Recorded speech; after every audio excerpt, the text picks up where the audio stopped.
Bonjour à tous et bienvenue sur le 1330, le podcast du CRIJ Hauts-de-France. Tu viens de recevoir tes réponses de master et aucune n'est positive. Ne panique pas, on a été dans le même cas que toi. On va te partager tout ce qu'on sait pour que tu rebondisses au mieux. Nous, c'est Lana et Louise, et cette année, on s'est vu refuser les bancs des facultés de Sciences Po et de journalisme, malgré notre licence en poche. Alors après avoir enchaîné déception, injustice et résignation, on a appris pas mal de choses. On te livre en 3 temps, 3 plans nos conseils.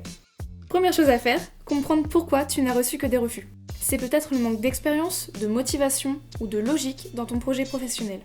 Au-delà des explications données sur mon master, n'hésite pas à demander directement aux écoles si tu as passé des concours. Ça te permettra de mettre toutes les chances de ton côté pour tes futures candidatures. Si ton année académique n'est pas encore terminée, rassure-toi, tu peux te rabibocher avec mon master pour postuler à d'autres choses.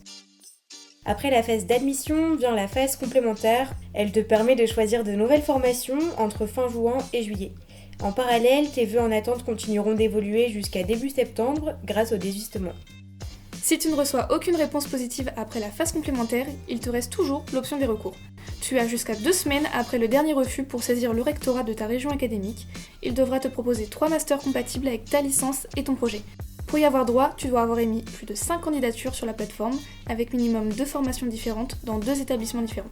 Si les recours n'ont pas marché ou ne t'intéressent pas, tu peux tenter de refaire une 3e année de licence, notamment dans une licence professionnelle qui sera plus adaptée au cursus qui te plaît. Le point fort, c'est que tu pourras travailler juste après. Il faudra t'inscrire au plus tôt sur la plateforme e-candidat car tu auras jusqu'à mi-juillet. Cette option peut te permettre d'avoir un dossier béton en master avec de meilleurs résultats dans les matières au cœur de ton programme. Finalement, tu peux toujours intégrer une formation plus tard. Par exemple, à l'étranger, les périodes d'admission de certaines écoles débutent après celles en France et durent plus longtemps. Tu es aussi en mesure d'effectuer un diplôme universitaire dans une faculté publique. Il t'apportera des compétences spécifiques en 1 an ou 2. On te conseille de consulter directement les offres de formation sur les sites des universités françaises. Tu peux également candidater pour une rentrée décalée au second semestre, très fréquente dans les écoles d'ingénieurs ou de commerce. Après, si t'es comme nous et que toutes ces voies te sont bloquées, tu peux essayer de gagner de l'expérience. Le stage est un bon compromis, tu peux découvrir de nouveaux secteurs et repenser ton orientation. On te recommande de te rapprocher des organismes d'insertion professionnelle tels que France Travail ou bien la mission locale.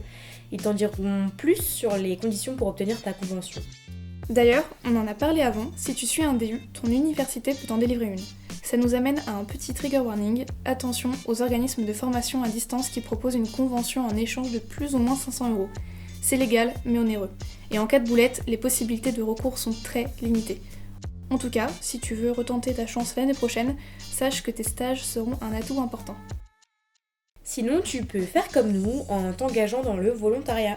Il en existe plein, par exemple les chantiers participatifs, le corps européen de solidarité ou encore le service civique. Pour ce dernier, tu trouveras ton bonheur dans ses larges champs d'intervention, culture, éducation, action humanitaire, santé, citoyenneté européenne, et j'en passe. Si tu as entre 18 et 25 ans, tu peux t'engager 6 à 12 mois en France ou à l'étranger et tu recevras une indemnité de 620 € par mois. Enfin, si tu as un peu d'argent de côté et que tu souhaites faire un vrai break, tu peux mêler apprentissage et exploration. Si tu aimes voyager et que tu souhaites apprendre une langue, tu peux partir au pair. Tu seras accueilli à l'étranger par une famille pour garder leurs enfants tout en étant nourri, logé et blanchi. On trouve plein d'organismes, alors si t'es motivé, essaye de te renseigner auprès de l'Union française des agences au pair.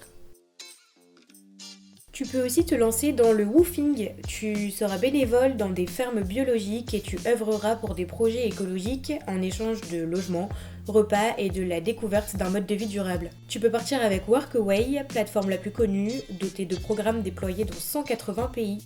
Si tu souhaites rester local et agir dans la santé ou le social, tu peux par exemple faire du bénévolat auprès de la Croix-Rouge ou bien d'Utopia. Et dernier point, tu peux aussi demander un permis vacances-travail, autrement dit le PVT, si tu as entre 18 et 30 ans. Il est valable pour 1 an et te permet de vivre dans l'un des 15 pays partenaires. Tu pourras allier voyage et travail. La seule condition est d'obtenir un visa qui, on le rappelle, est payant, auprès de l'ambassade du pays dans lequel tu souhaites te rendre. Si avec tous ces petits tips tu angoisses encore, on ne peut que te conseiller de te lancer. Contacte les organismes tels que France Travail, les missions locales et les structures d'entraide. Tu peux aussi te renseigner sur le site ij-hdf.fr. Et si cette pause dure plus d'1 an, n'oublie pas qu'il existe la formation continue, alias reprise d'études, qui te permettra toujours de te spécialiser dans ce que tu aimes. Dis-toi que tu n'es pas seul et que des milliers d'autres jeunes sont sûrement dans ton cas. On te souhaite bon courage, on te remercie de nous avoir écoutés et on se dit à bientôt au CRIJ Hauts-de-France.